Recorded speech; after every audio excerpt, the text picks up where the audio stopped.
So I've got a bookcase, and the book that I'm going to be talking about is this book over here, this black one. You can't see the title properly, but it is called Nelson Mandela's Long Walk to Freedom.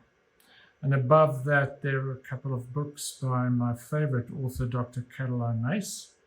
And I'll be telling a bit of a story and the relationship between those two books, or those sets of books, during my video that I'll be recording here. But what I want to show you quickly is how I've set up for doing this video, so that if you are interested in doing videos like this yourself, this is the type of equipment that you could consider. You don't need to use the most expensive equipment. So I've got a very good microphone here. It is a SE Electronics Dynacaster. And then I've got a very good other microphone behind this. I'll show you now from the other side. So let me just show you. It's also an SE Electronics. It's a Voodoo VR1, and it's being amplified by a preamp called the TNT. So this microphone over here has got a dynamite preamp, and that microphone over there I've combined with a TNT preamp. So my voice and music goes into the microphone and gets amplified by dynamite and TNT, and then it goes into this system over here. It's a Yamaha AG06. So the sound goes into that.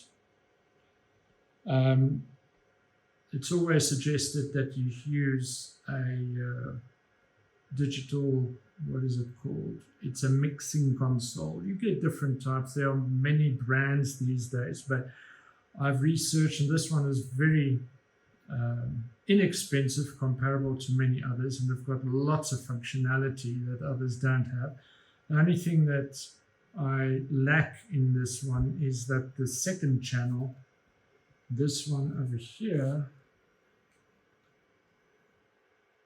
over there, doesn't have the 48 volt phantom power. Both of these microphones require phantom power. I've got the Mark 1.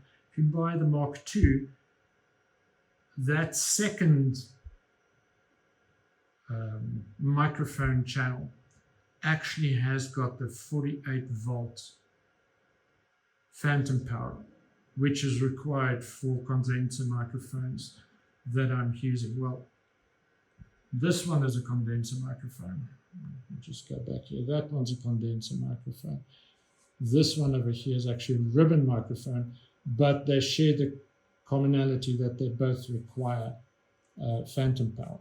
So I, as a musician, need for, if I want to perform my cello as well, I need very good microphones. And that's why I invested in microphones. That this one is about 8,000 Rand and this one is about 5,000 Rand.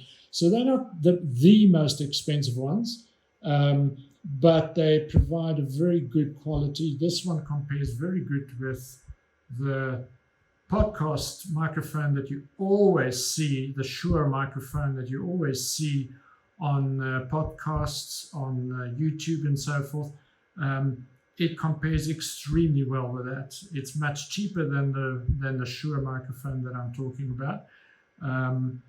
And therefore I selected this one, and I've been using the SE Electronics Voodoo for a while, and I'm very happy for both using it for voice and for my instrument, the cello. And then you might ask, so how do I power this whole system? And it's so simple and so effective. So the way that I power it is through this unit over here. This is just a power bank, and you can see there's 3 connections here. This one connects up to the light that shines across over my head. These ones, the ring lights, will be powered by the inverter, but the inverter won't make a sound if I only have the 2 ring lights on it. So I'm not worried about the noise coming from the inverter when I just use the ring lights and not use the computer or the screen or anything else. So coming back to the power bank, it powers the light that I've shown you. It then also powers the camera that I'll be using. So in this case, I've replaced the camera that I would be using, the iPhone that I'm using currently to film. I've just put another iPhone over here, but the principle is the same. Over here, I've got an adapter that has got a USB on the one side and the power cable for the phone. So while I'm using the power input of the phone, I'm also charging it, as well as sending and receiving data, audio data, through this USB port that is then connected at the back of my mixing desk over here. So the sound goes from the mixing desk into that black cable and gets sent to the phone. So instead of using the phone's microphones, I am using these amazing microphones that I've purchased separately. And what is really incredible about this mixing desk is you'll see here, it has got effects buttons over here and compression and equalization. Now, what you do with this is you set it up beforehand, you test it on your computer. So I've got a piece of software here that links to the mixing desk. And I can set up the EQ, the compression, and the reverb beforehand. And once I've set it, then I can remove it from the computer and the mixing desk will remember those settings. So when I record with the mixing desk not connected to the computer, it actually remembers the reverb, the compression, and the EQ settings that I've set on the computer and applies it to the sound that comes to it from the microphones, and it sends those effects to the cell phone. So I can record with reverb and compression and those things on my cell phone without attaching it to my computer, which is downright amazing. So the setup is very simple. I've shown it to you now. The microphones, where's the microphone? The microphone and that microphone over there goes into the mixing desk. The mixing desk with that black cable at the back sends it to the cell phone over there.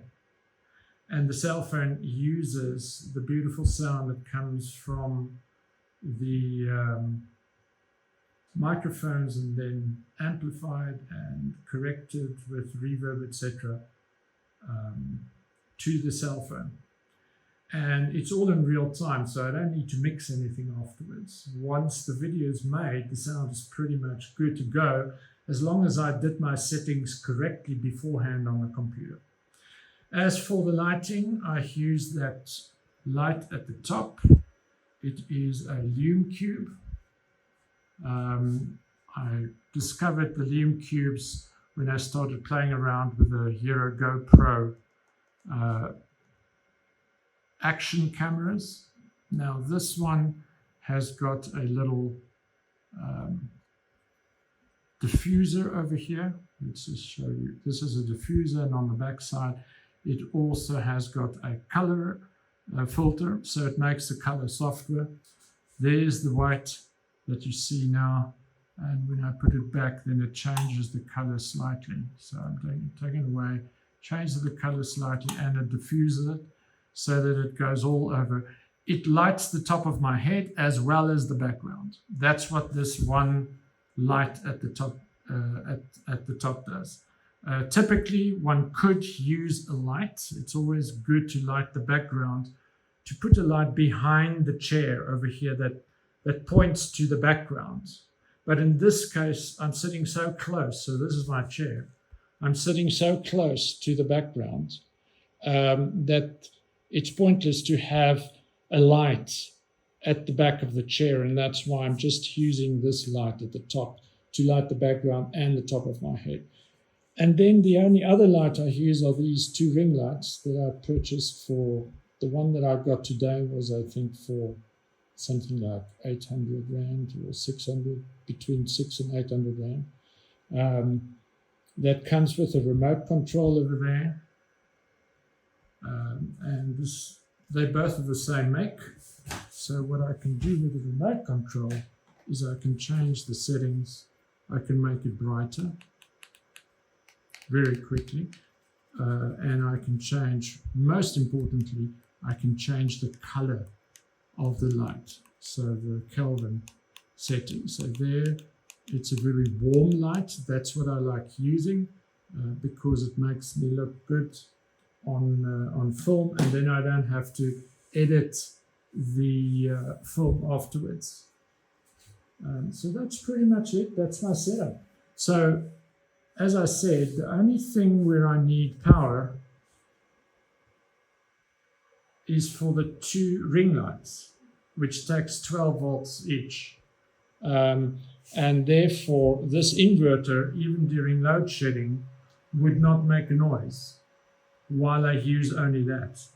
If I turn off the computer and I turn off the screen, then you should hear the EcoFlow inverter going soft. The fan should shut down. There we go. That's the level of noise that I require when I record. And you can see my ring lights are still shining because they are using the power that comes now from the inverter, whether it's with or without Eskom, it doesn't matter. And the rest of the equipment is being powered by that single memory bank over there. So the cell phone and the mixing desk and the top little light that I've got over there, all of those are being powered by the power bank. And that gives you an idea of what I'm setting up to do in order to do my first video about this book over here, The Long Walk to Freedom by Nelson Mandela.